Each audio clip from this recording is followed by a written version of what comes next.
Place de la République, l'ambiance est festive. Après 48 jours, le mouvement a fait de cette place un nouveau lieu de rassemblement.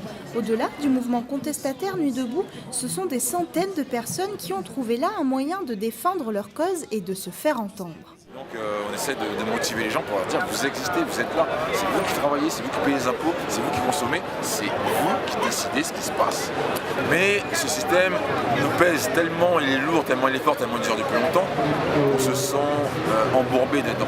Mais qu'adviendra-t-il de ces commissions après Nuit debout? Car maintenant que la loi de travail est en passe d'être validée, le mouvement ne risque-t-il pas de s'essouffler? Qu'il y ait autant de personnes qui se réunissent, même pendant un temps aussi court, et qu'il n'y ait pas de conséquences politiques, c'est ça le problème.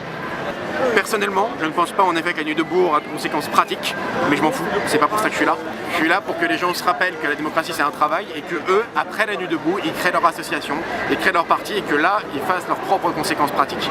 Pour moi, la Nuit debout c'est une marche. On a eu On vaut mieux que ça, qui était la marche d'avant. La Nuit debout c'est la marche d'après. J'espère qu'on en aura d'autres encore après. Ma seule inquiétude, c'est que la marche d'après ne soit pas aussi pacifiste que la Nuit debout.